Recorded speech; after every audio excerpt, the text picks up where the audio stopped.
Wala pong nagtanong sa akin. Yan, yun lang. Ito pong video na to is a reaction video dun po sa ginawa ni Ka Johnny na video yesterday regarding sa patuloy po na harassment na ginagawa po nito mga bugok at abusadong online lending apps na to, no? At alam niyo ho, hindi ko na humalaman din kung kung bakit ganyan sila, di ba? Kasi itong panahon na to is supposed to be para sa sa reflection ho natin to sa mga nakaraang panahon ng mga nagawa natin, mga kasalanan, no? At dapat yan is kumbaga nasa isa tayong solemn place or nasa kasama natin ang pamilya natin or even in a vacation, di ba? Para kahit papaano po is ma-relax natin yung ating isipan at damdamin, di po ba? Ito po yung panahon na yun. Pero hindi ko maintindihan bakit yung bugok at abusadong online lending apps na to patuloy talaga sa ginagawa nilang mga kalukuhan, di po ba? Biruin nyo, is oras ng gabi, madaling araw, hating gabi, nasa oras ka ng pagtulog mo, tatawagan ka, diba? Kagaya niyan, kung kayo po ay nasa isang lugar, kasama nyo inyong mga kaibigan, pamilya, di po ba? Nasa isa kayong solemn place para aabalahin pa rin kayo, diba? Mga talaga, mga hudas no? Wala akong iniisip na kahit ba sabihin mo, sinabi ng amo mo na magtatawag ka, magmensahe ka, magtrabaho ka, pero I don't think it's right and proper na mangharas ka during this time or any time whatsoever, diba? Kasi ang paniningil po hindi naman ganyan diba? Manong magpadala ka ng mensahe ng maayos, tawagan mo ng maayos, diba? Ma-email mo ng maayos, babayaran ka pa niyan for sure Hindi yung kagaya niya na ginagawa na ewan ko, di ko maintindihan tong mga to, diba? Ay nako, kailan kaya itong maaayos? And I'm only praying and hoping na masunod po ng SEC and even the BSP yung inaano po ng sinabi sa kanila ni Senator Rapi Tulfo na ayusin, and even si Senator Win Gatchalian, ayusin yung kumbaga bigyan ng pansin yung ginagawang harassments nitong mga bugok at abusadong online lending apps. And not only that, matama yung interest rates and all the rates na ginagawa nitong mga abusadong online lending apps. And even masilip na rin talaga kung sino talaga yung nararapat na magkaroon ng lisensya sa pagpapautang online. And also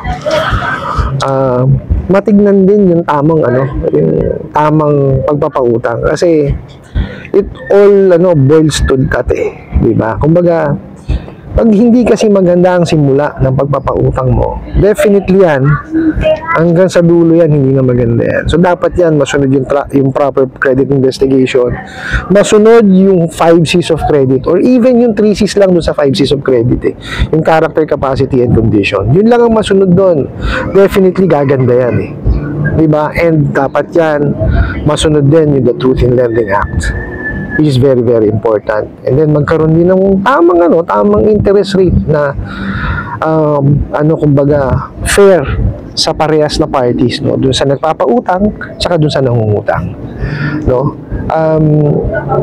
kailangan lang sigurong balansehin ng ating gobyerno kung ano yung tamang interest rate, para hindi naman din talo yung nangungutang, hindi din talo yung nagpapautang. Ganun lang naman po yun And kagaya nga po niya, nakita nyo, dapat ma-regulate yan, lalong-lalo na dyan. Tingnan nyo, ganitong panahon na supposed to be nag-reflect tayo, tatawagan ka, ihaharas ka, so dapat yan ma-regulate din yan, lahat talaga makita yan isa-isa ng sangay ng gobyerno na nakakasakop po sa pagpapautang, and that's SEC and BSP.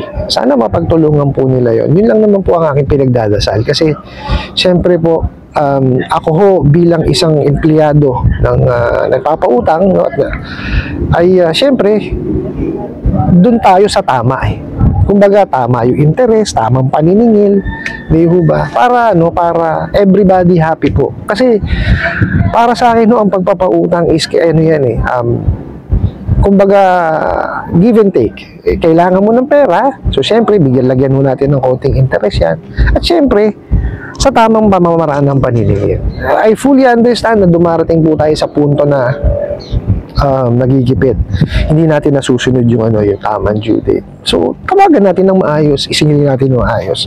At sana maalis din yung 7 days. In 7 days, meron ka ng termino. Hindi tama eh. Diba? For me, siguro okay na yung pinakamaigsi 15 days. 30 days, yan. Yung usual. Diba? Kasi 7 days, biruin mo.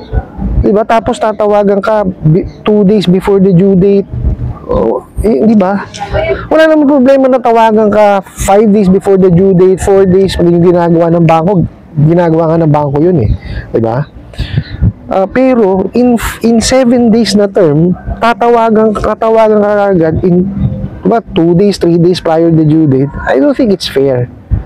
Diba? So sana lang maging fair lang.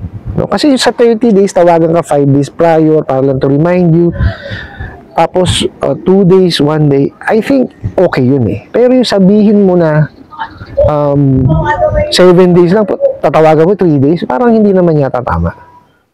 Diba? At yun nga, kagaya ng sinabi ko, sana mapagtuunan talaga ng pansin ng ating gobyerno yung tamang pagpapautang at tamang paniningil. Yun lang naman ho yan eh.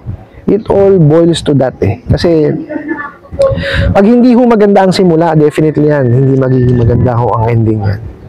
No, so kailangan po talaga na maganda yung simula, kagaya sinabi ko, tama yung credit investigation, nasabi po yung the Truth in Lending Act, tama yung magiging interest rate, no? At tama po yung paniningil, which is nandun naman po yan, no? Naililista na yung bawal eh.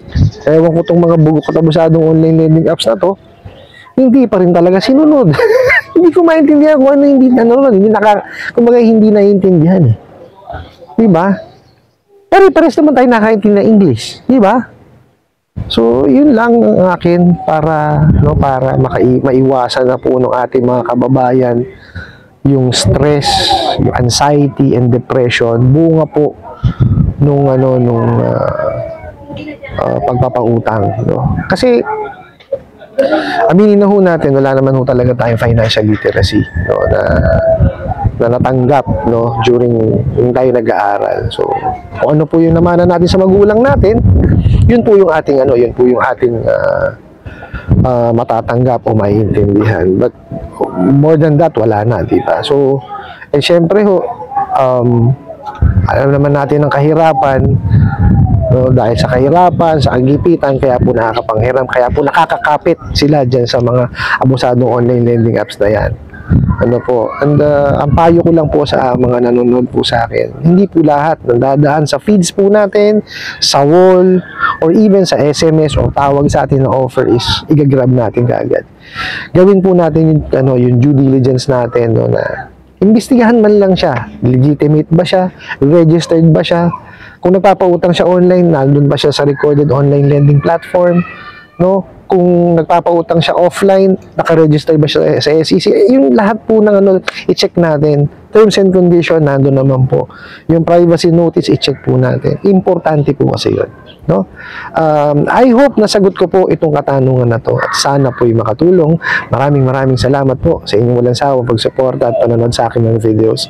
Maraming salamat po sa inyong pag-like, pag-share, pag-comment at pagtatanong. And kunin ko na rin po itong opportunity na to na imbitahan po sana kayo na pakisuportahan po sana aking mga social media accounts sa YouTube, Facebook, and TikTok. Hanggang sa muli po.